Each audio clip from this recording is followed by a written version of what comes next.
been wonderful having Alyssa and Louis here for their residency and watching them take over the kitchen space and bring people in and community in, and so it's going to be exciting hearing them talking about their practice today. I'll also acknowledge that we're on Kaurna land here, beautiful Kaurna land. This is a really special area where the Onkaparinga Nankapari meets the ocean. It's a Jabuki track that runs down through here. It's a really significant Kaurna area, and we're really fortunate to be able to work and live and play and create in this beautiful space. So just acknowledging the Kaurna people that have been here before us for a very long time. We'll hand over to Alyssa and Louis. They're going to talk about their practice. After that, we've got the beautiful aunties that are going to perform for us, and then we have a beautiful spread. So teas, coffees, drinks afterwards. Please stay and enjoy hearing about this exciting practice that they've done for them. You were 6 weeks or 12 weeks? 6 weeks. 6 weeks. Yeah. So, thank you. Thank you. Thanks, Beck. I'm going to try and... Hello? Is it on? Yep. Hello? Ooh. Oh. Hi, thanks for coming to my concert. No, I'm just kidding. Yes, so my name is Alyssa and this is Louis.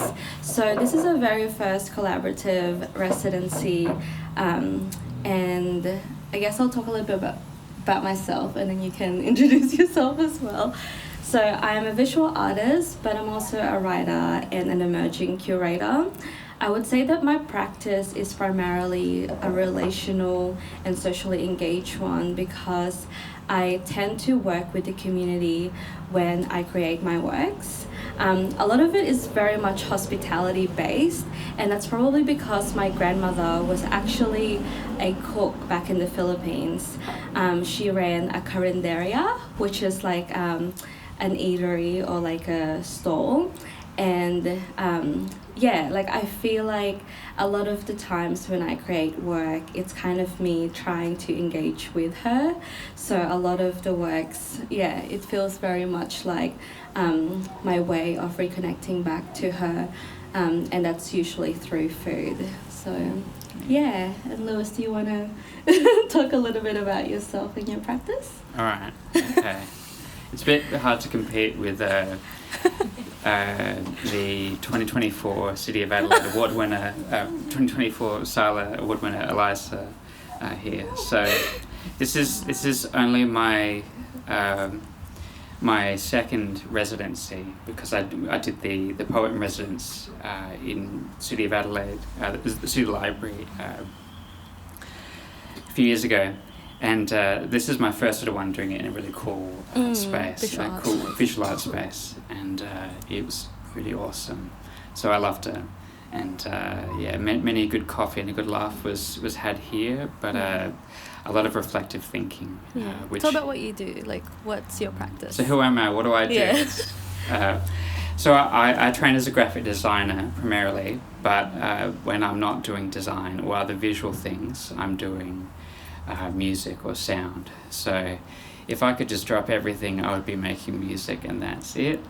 And the opportunity here allowed me to do a little bit of that.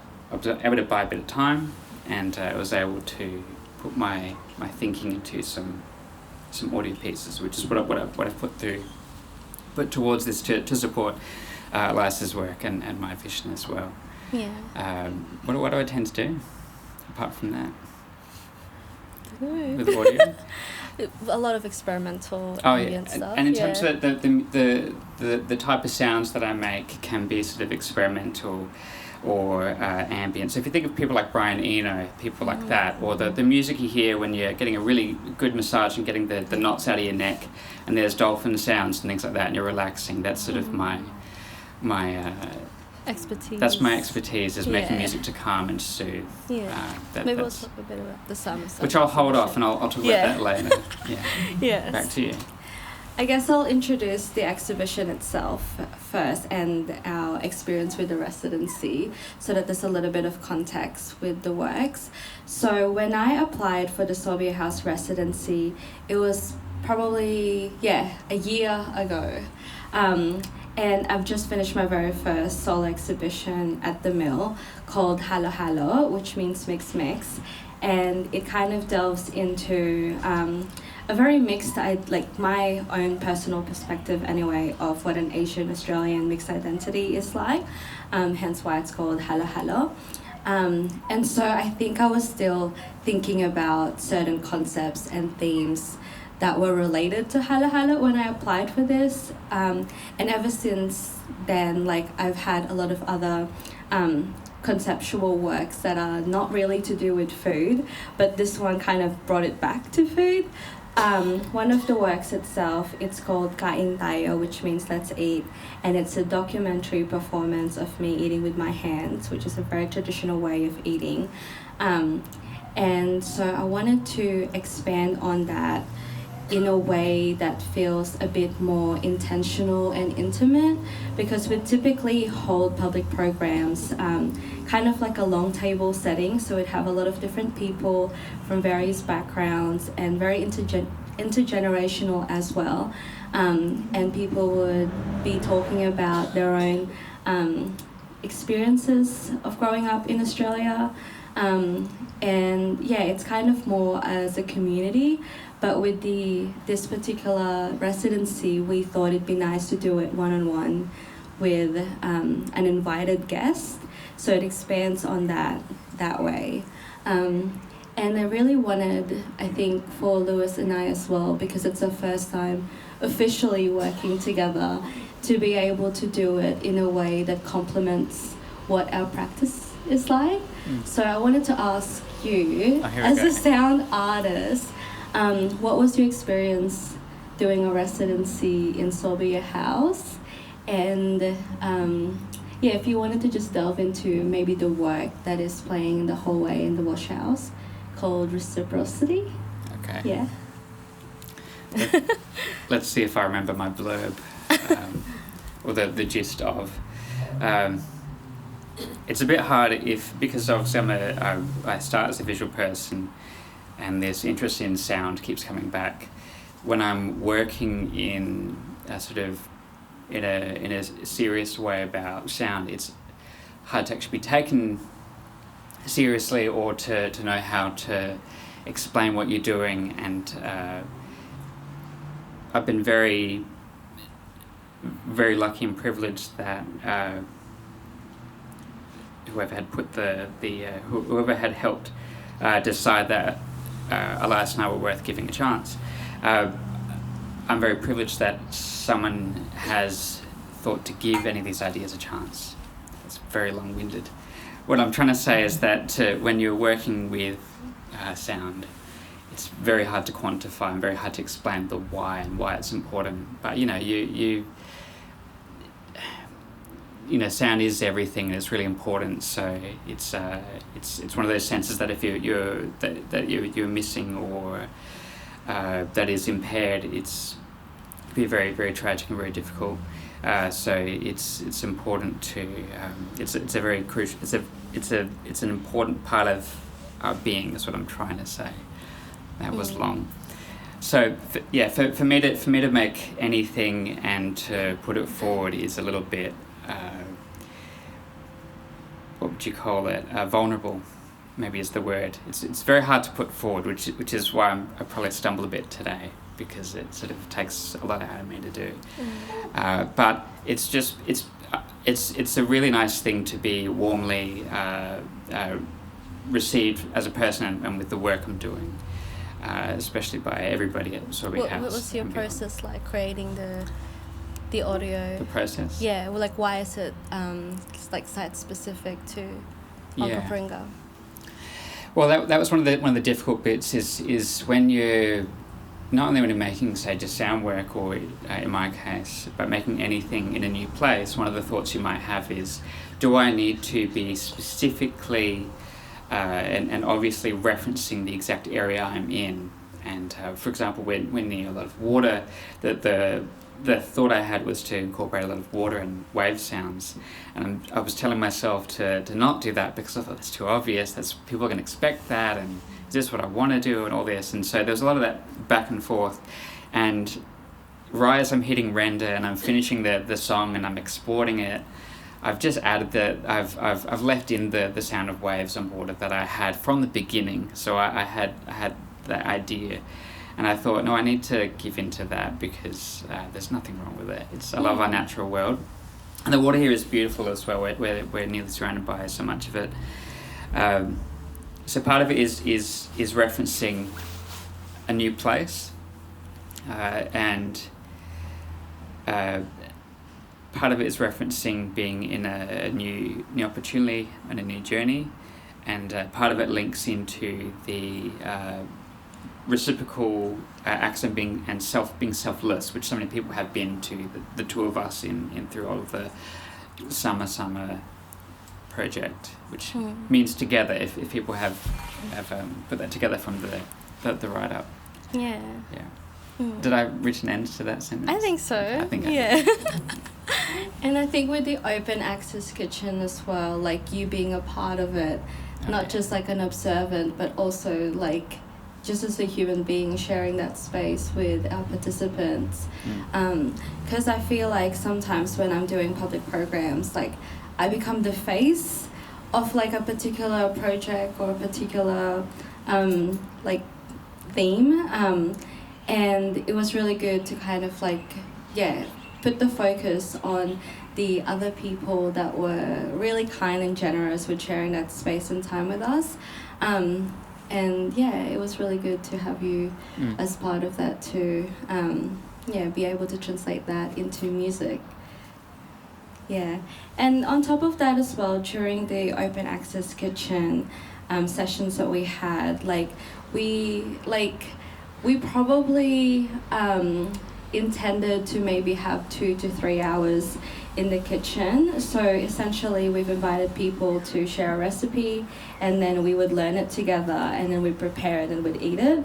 But then we ended up here for 8 hours, just really talking and having this really wonderful chance to have these participants who we can now call our friends, which is really wonderful. And through these sessions, we decided to create the outcome to be conversation cards, because sometimes it's really hard to talk to strangers, especially when you feel like you are othered, or you have, you feel like people might have certain biases of what you present as. So with the conversation cards, it helps in some ways have this conduit, the questions as the vessel to get to know each other better. So I think what we'll do is we'll play the Sama conversation cards, and if you guys do want to participate as well, feel free. But essentially it's a set of 28 questions, and there's really no rules. You can go through it and pick a particular question that you feel really stands out to you, and then everybody who's playing with you, or even if you're playing alone, you answer it as honestly as you can, or you can just shuffle it and then see which question you land on. Do you want to do the honors? All right. Yeah. Okay. Here we go. They're already shuffled, I think, at this rate. So many people pick them up and go through them, and so I'll do it anyway. I'm very good at shuffling.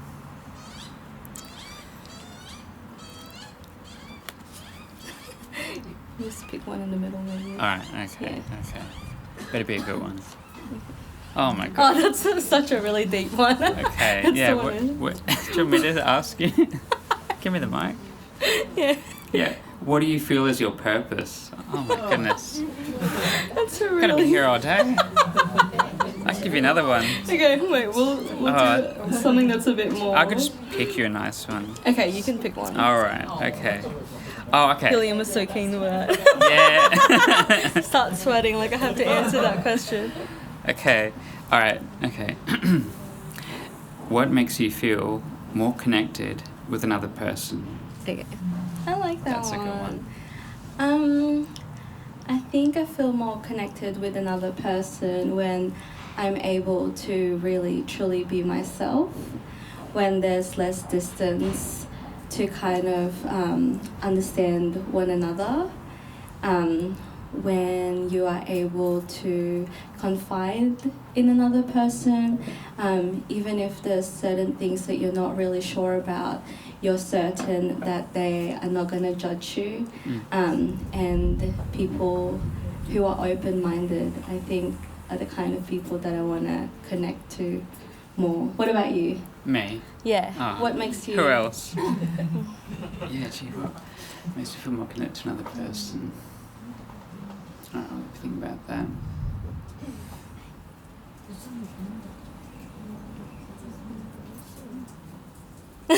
No, I'm thinking about it. I'm actually thinking about it. Yeah, I want to actually think. But then just then give you a safe answer. When I feel more connected to another person. We need pillows. I would say I think I do feel more connected when I'm able to, when there are less barriers or obstacles to have to go through with the person. I think when you have enough common ground, that can be helping. That can help in terms of feeling more connected with someone. For myself, it would be a lot of different references, obscure pop culture references and trivia and different knowledge. For whatever reason, I think helps me feel like I've made a better connection and impact with someone. If I know that they're definitely on some kind of similar frequency as me, I think tends to help. Yeah, we've both been very lucky and blessed with meeting so many nice people recently in the past couple of years who have made that possible. I think people where you talk with them and you think we were meant to meet. We are on the same. Looking at you, Helium. We were meant to be meant to be on the our paths were meant to cross, and when that unfolds really naturally, I think is everything. Because we're all just we're all people walking around this big rock, and so it's kind of nice to connect with people. Yeah. Did anyone in the audience want to answer that one? You don't have to. What's the question?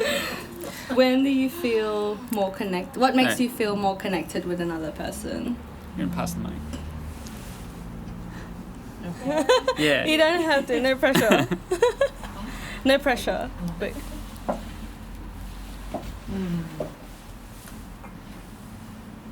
I think another person, or to see another person's personhood, but also we as like the same species, it's already so much in common, but it's so the divide is like an illusion in some way. So I think the connection happens when that divide is temporarily ignored or dissolved in some way. So,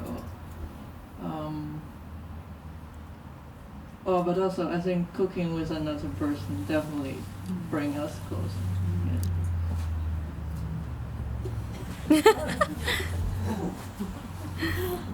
I feel like I connect with other people if I've used my hands a lot to talk with them. Doesn't matter if they understand me or not.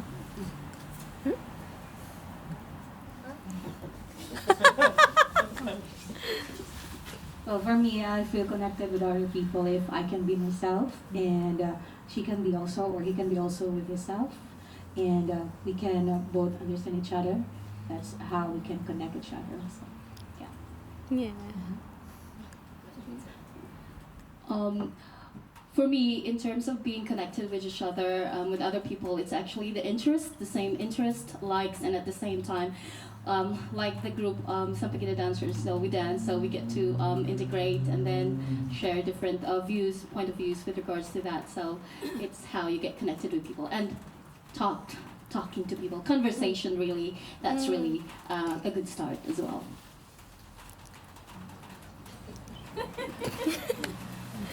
I'm only doing this for you, Louis. Thank you, Deb. I think I connect with people probably when we're in an environment where it's almost like a two-way learning situation, where we both all sort of learning from each other, something different. And that's, you know, I think, like what you've been saying, the connection with someone through diversity makes a huge impact. And so I think knowledge itself and how we teach and learn is probably the way that I connect. If that makes sense.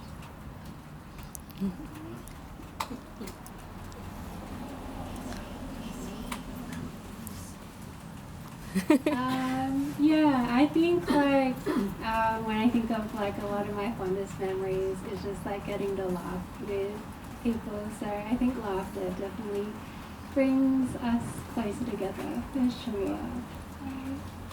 Yay. Aw. Thanks, Izzy. Thank you so much, everyone. I feel like we might wrap the artist talk up just because it might rain a little bit harder. But does anyone have any question that's relevant to the exhibition or the residency? No? Yeah. What are we? Oh no, go on. Here then. Will you do another oak? Yeah. In the future? Yes, I would love to. So like open access kitchen, I feel like would be a Which I coined. Yeah, it's called oak.